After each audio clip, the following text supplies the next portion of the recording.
भारत छोड़ो न्याय यात्रा में मणिपुर से हम महाराष्ट्र गए और रास्ते में हजारों युवाओं ने कंप्लेन की थी कि हिंदुस्तान में नॉन स्टॉप पेपर लीक होते हैं। और आज आप सबको मालूम है कि नीट पेपर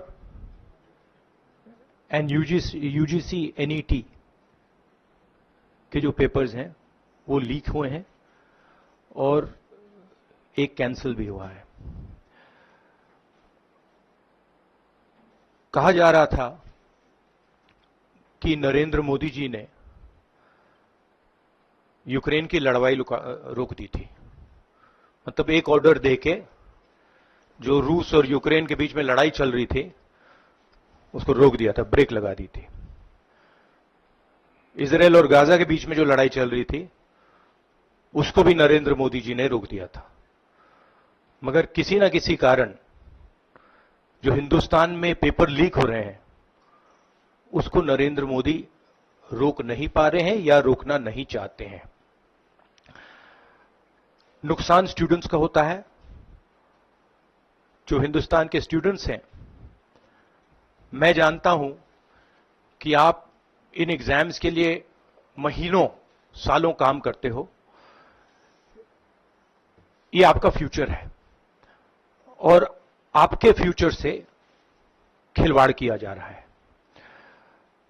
मध्य प्रदेश में व्यापम हुआ और अब उस व्यापम को नरेंद्र मोदी जी और उनकी सरकार पूरे देश में फैलाने का काम कर रही है। मैं इंस्टीट्यूशनल कैप्चर की बात करता हूं, मीडिया की बात करी, अलग अलग हिंदुस्तान के जो संस्थाएं हैं उनकी बात की।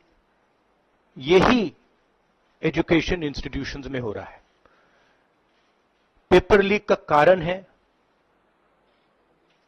कि सारे के सारे वाइस चांसलर्स, एजुकेशन सिस्टम को बीजेपी के लोगों ने, उनके पेरेंट ऑर्गेनाइजेशन ने कैप्चर कर रखा है। जब तक ये कैप्चर रिवर्स नहीं किया जाएगा तब तक पेपर लीक चलता जाएगा। इस कैप्चर को फैसिलिटेट नरेंद्र मोदी जी ने किया है और ये एक एंटी नेशनल एक्टिविटी है क्योंकि ये देश का भविष्य है और इससे हिंदुस्तान के युवाओं को, स्टूडेंट्स को जबरदस्त चोट पड़ती है। इंक्वायरी चल रही है, एक को आपने कैंसिल कर दिया है, अब पता नहीं दूसरे को कैंसिल किया जाएगा या नहीं किया जाएगा, बट कोई ना कोई तो इसके लिए जिम्मेदार है और उनको एकदम पकड़ा जाना चाहिए और उन पे एक्शन लिया जाना चाहिए। आपके कोई सवाल हो?